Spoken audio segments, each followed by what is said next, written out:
احنا ليه بيجي لنا احباط يا جماعه؟ بالمناسبه، لماذا نحبط؟ كانت التوقعات أكتر من الواقع. بالظبط كده، الله ينور عليك يا ريس. برضو العلم نور برضو. خلاص، التوقعات. ما شاء الله يا شمس محمود. اللعبه باختصار هي انخفاض التوقعات، انك تقلل توقعاتك. طيب بصوا يا جماعه، في معادله كده حلوه انا دايما بقولها، نكتب مع بعض المعادله دي: النجاح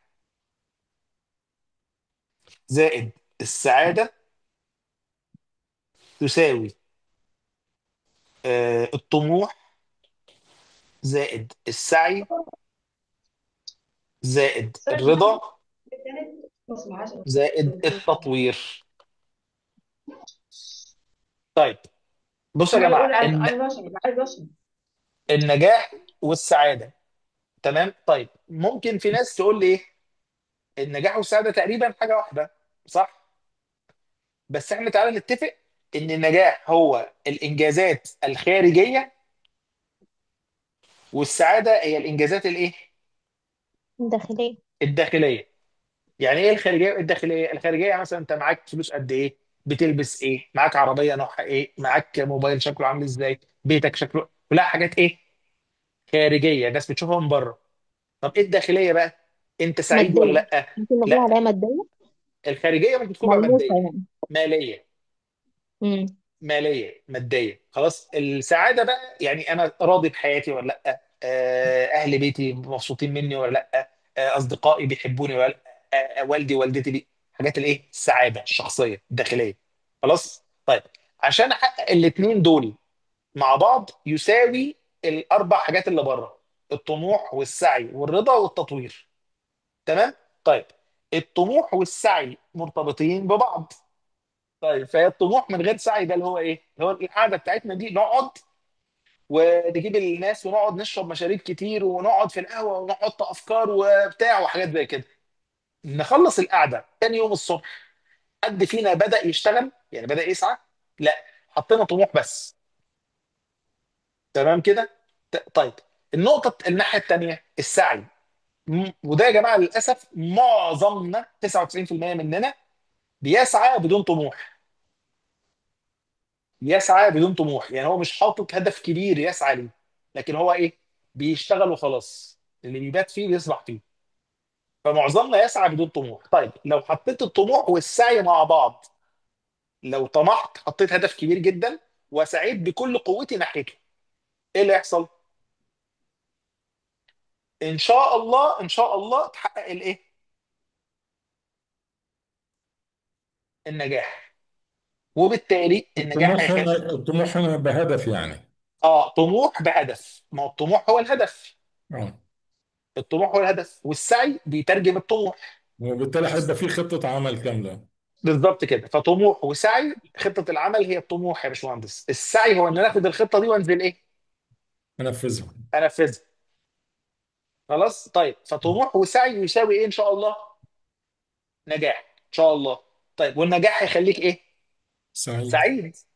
ما انا يا جماعه معظم السعاده بتاعتنا سببها الفلوس، وده امر واقع، مش مبالغه. يعني انا لو ما معيش فلوس انا كده يعني ايه اللي يخلي النبي صلى الله عليه وسلم يستعيذ بالله من الفقر؟ مم.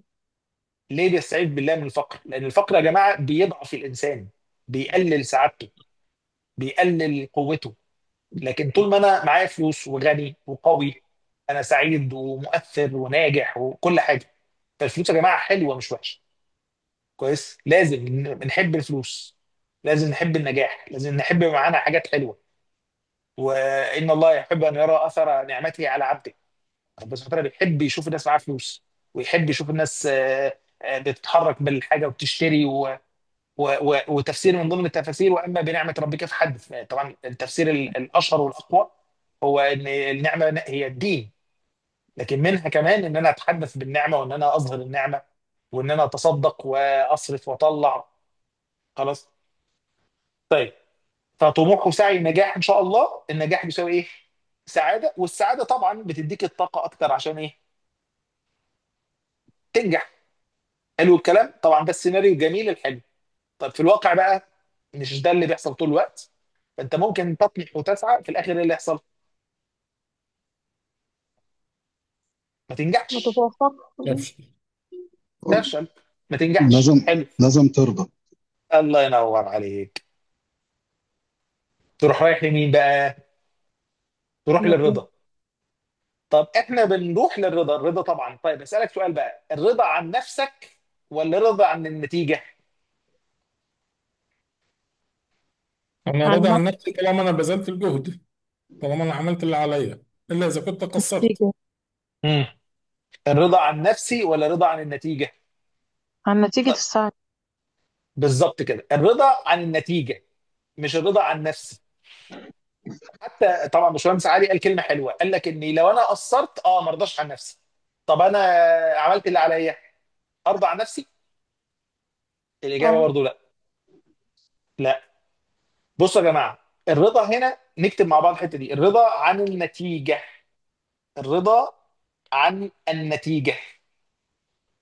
ليه بقى؟ لان النتيجه دي هي بايد ربنا سبحانه وتعالى. النتيجه هي في ايد ربنا سبحانه وتعالى، ان ربنا قدر اني انا ما اوصلش للنجاح ده. زي مثلا انا لما حاولت اعمل اللي اقدر اعمل عليه. انا بالمناسبه لا، الشركه بتاعتي لما كانت بتنهار وخسرت كل فلوسي، انا كنت بعمل اللي عليا ولا لا؟ مم. من وجهه نظري كنت بعمل اللي عليا، بشتغل وجبت فريق معايا ومش عارف ايه. بس لما درست الخطأ اللي حصل، اكتشفت ان انا اعتمدت على ناس كان خطأ ان انا اختارهم. ف 250 الف جنيه في 2011 خسرتهم في سنه. ده خطأ مين؟ ده خطأي انا. طب انا عملت اللي عليا ولا لا؟ من وجهة مم. نظري انا كنت ما بنامش. بس كل سعي ده غلط. كل سعي ده غلط. فهمتوا قصدي يا جماعه؟ بالمناسبه انا اول مره احكي التفاصيل دي. دي اول مره في حياتي يعني. خلاص، بس الفكره باختصار اني هنا بقى ما رضيتش عن مين؟ عن نفسك. عن النتيجة. نفسي. مم. رضيت عن النتيجه، قلت الحمد لله تقدر ربنا. مم. بالمناسبه يا جماعه، لو ما رضيناش عن النتيجه مش هتتجنن. اسمع اسمع دي. ماشي يا جماعه، مش عارف انا ليه النهارده عميق وبقول كلام فعلا اول مره اقوله. يا ده من جماعه بجد، حظنا يا أستاذ أحمد. الله يكرمك يا فندم. يا جماعه ركزوا في اللي انا بقوله. انا لو ما رضيتش، لو رضيت عن نفسي وما رضيتش عن النتيجه، اتجنن. بالظبط كده، هتجنن. ليه بقى؟ هو في ناس بتنتحر فعلا. ليه بقى؟ هو حاسس ان النتيجه دي هو مش بتاعته. يعني مثلا انا دلوقتي لما خسرت كل حاجه، يعني تعالوا نستحضر الموقف ده. هو موقف كان صعب جدا جدا. انا فعلا كنت في يوم كنت قاعد وسالت نفسي السؤال ده، انت عملت اللي عليك يا احمد ولا لا؟ اه انا عملت اللي عليا. جبت فريق وكان عندي 40 موظف و... ومرتبات ومديرين على الموظفين، وكان عندي مديره اسمها نجوى. خلاص، كان اسمها نجوى ابراهيم زي المذيعه يعني. كانت اسمها نجوى، وكانت شاطره جدا، وكانت بتتابع معاهم كل دقيقه والاكتيفيتيز وبتاع، وتيم جبار. جبار. كل التيم ده بقى كان بيعمل ايه؟ هوا. مفيش حاجه. بعد ما خسرت كل الفلوس دي، قعدت مع نفسي كده حرفيا وانا مفلس، وقعدت على قهوه كده بلدي لطيفه قريبه من بيتي، وسالت نفسي السؤال ده، انت عملت اللي عليك ولا لا؟ اه عملت اللي عليا. طيب لو انا بقى كنت رضيت عن نفسي وما رضيتش عن النتيجه، كنت اتجننت ولا كنت بقيت سليم؟ كنت اتجننت طبعا. ده من- مم. اتجننت طبعا. طب انا ليه يحصل فيا كده؟ على طول اروح ناقل. بدل ما انا افكر ايه اللي كان المفروض انا اعمله، بقيت بقول ايه؟ ليه يحصل فيا؟ طب ما هو ليه يحصل فيك دي، انت كده بتتكلم في مين؟ بتتكلم في القدر على طول. مم. حد خد باله يا جماعه؟ لكن لما اقول الحمد لله، الحمد لله، ده اللي انا عملته بالمناسبه. قلت الحمد لله، قدر ولطف، الحمد لله كله زي الفل. انا سليم ومراتي سليمه وبيتي سليم، وعبد الرحمن لسه مولود معايا طفل. الحمد لله انا حالي احسن من ملايين البشر. انا قلت نفس الكلمه دي. انا حالي احسن من ملايين البشر. حلو. المفروض بقى اعمل ايه؟ فلما سالت نفسي المفروض اعمل ايه، هو ده اللي خلاني اعمل ايه؟ ابدا ادور على الكتب وابدا ادور على الاسئله، القصه اللي حكيتها لكم. يعني حكيت لكم ايه؟ ان انا سالت نفسي الاسئله. فاكرين كلمه الاسئله؟ انا اسال نفسي سؤال، فالسؤال يجيب سؤال، فالسؤال يجيب سؤال. ايه اللي خلاني اسال اصلا؟ ان انا ما رضيتش عن مين؟ عن نفسي. عن نفسي. ما رضيتش عن نفسي، تحملت المسؤوليه، زي ما بيقول باشمهندس محمود كده. فلما تحملت المسؤوليه انا اللي غلطان، اعمل ايه؟ بالمناسبه في كلمه برضو، ومش عارف اذا كنت قلتها قبل كده ولا لا، واحده من الكلمات اللي كانت بتنجيني لما اقع في الغياهب الاحباط، كلمه دايما كنت برددها لنفسي: انا استحق احسن من كده. انا استحق احسن من كده. فانا ماشي مش راضي عن، انا مش راضي عن نفسي، لكن عارف ان انا كشخص استحق احسن من كده. فلما تقع في الغياهب الاحباط، لب الاحباط، تقول لنفسك ده: انا استاهل، استحق احسن من كده. مش كاستحقاق، مش فكره ان انا ايه، انا هاخد ده وانا استاهله، انتوا بقى تولعوا، لا، انا استاهله. استاهله ليه بقى؟ عشان هعمل واحد اتنين تلاته. فانت ما ترضاش عن النتيجه، ما ترضاش عن نفسك، ارضى عن النتيجه. خلاص؟ طيب، لما يبقى عندك الرضا ده بقى، ده بيدي لك ايه؟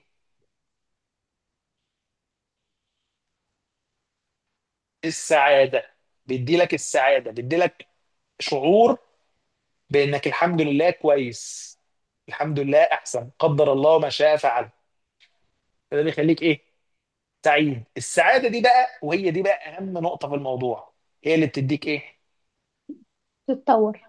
القدره على التطوير. لان اصعب وظيفه في الاربعه، في الطموح والسعي والرضا، اصعب وظيفه فيهم هي مين؟ هي تطور. التطوير. انك تطور من نفسك ده اكبر مجهود، زي ما قلنا في الخمس الام حقيقيه. يعني بالمناسبه يا جماعه، انا كان ممكن لو انا تاني، لو انا رضيت عن نفسي، كان ممكن اقول ايه؟ ما انا كنت صح على فكره، واروح فاتح مشروع جديد واخد فلوس جديده وتعرض عليا على فكره. يعني في الوقت ده، يعني في ناس كانوا اصدقاء ليا شايفين ان انا بطل، بس الظروف هي اللي ما سمحتليش. عايز فلوس يا احمد؟ انا رفضت. يعني تاخد فلوس وتشتغل؟ وبالمناسبه اسهل حاجه في الدنيا انك تاخد فلوس في الوقت، في عموما اسهل حاجه في الدنيا انك خد فلوس واستثمرها، وساعتها انت وهم بتلبسوا في الحيطه. فانا اتعرض عليا فلوس، كان ممكن اعمل اي حاجه. انا بقى عملت ايه؟ لا لا لا، مش هشتغل، مش هشتغل، مش هعمل حاجه، هقعد افكر، هشوف انا هعمل ايه. بس. وده اللي وصلني للسؤال بتاع ايه، هو ليه العملاء بتشتري؟ فاروح قاري كتاب، الكتاب يودي لي كتاب، الكتاب يجيب كتاب، الكتاب يجيب كتاب، لغايه ما بقى عندي ماتيريال تمكنني ان انا ادرب واطور واشتغل. فخدت السكه دي. فهمتوا قصدي يا جماعه؟ لو انا ما عملتش كده بقى وتمام، وانا الحمد لله قوي وشاطر، هي بس مساله حظ. كده انا تاني نرجع للسلايد اللي فاتت. كده انا اتكلمت عن التاثير ولا التاثر؟ لو انا قلت هي مساله حظ، تأثر. كده تاثر. لكن انا عملت ايه؟ لا، اقف، شوف انت مشكلتك ايه، شوف انت حكايتك ايه. كده انا فكرت فين؟ في التاثير. فلما اشتغلت على التاثير قدرت ان انا ابني سيستم جديد وتدريبات جديده وافكار عمرها ما موجوده. بالمناسبه يا جماعه، مفيش تدريب في العالم، مفيش تدريب في العالم بيتكلم عن المبيعات من منظور العقل الواعي واللاواعي الا كورس صغير جوه رساله، جوه برامج الدكتوراه في جامعه هارفارد. كورس صغير جوه برامج الدكتوراه، ازاي تطبيق علوم النيورو ماركتنج جوه السيلز. فاللي احنا بندرسه يا جماعه ده مش موجود في العالم، بفضل الله علينا. خلاص؟ فانا وصلت لده ازاي، او طبقت ده ازاي، وحققت بيه نتائج ازاي؟ ان انا بدات افكر من الاول، ما وقفتش عند حته ان انا كويس ولا وحش، لا، انا عندي تقصير لازم اشتغل عليه. التطوير بقى هيدينا ايه؟ بص بقى معايا الحته دي، هيكمل لك الدايره. لما اطور من نفسي، ساعتها اقدر اعمل ايه؟ اقدر اطمح واسعى. اطمح صح، واسعى ايه؟ صح. وبالتالي اقدر احقق الايه؟ ان شاء الله النجاح. النجاح. طب ما حققتش المره الثانيه، سيب في هرجع التاني. هرجع لمين؟ السعادة. للرضا. مم. حد خد باله يا جماعه اللي انا رسمتها دي مقفوله ولا شغاله؟ يعني اتقطعت ولا شغاله؟ الدايره شغاله؟ شغال. شغال. الدايره شغاله طول العمر. بالنسبه يا جماعه دي دايره حياتك. دايره حياتك انك تطمح وتسعى على قد ما تقدر، تحط طموح عالي وتسعى بكل قوتك. حققت النجاح الحمد لله، اسعد وابسط ولادك وابسط اللي حواليك. تمام. طيب ما حققتش النجاح، روح للرضا. الحمد لله. ترضى عن نفسك ولا عن النتيجه؟ النتيجة. ارضى عن النتيجه الحمد لله، بس مش راضي عن نفسي. هشتغل احسن المره الجايه. فده يديك ايه؟ سعاده انك الحمد لله على النتيجه، بس لازم تعمل ايه؟ لازم تطور من نفسك. فلما تطور من نفسك تسعى وتطمح من اول وجديد، وبالتالي ان شاء الله تحقق الايه؟ النجاح.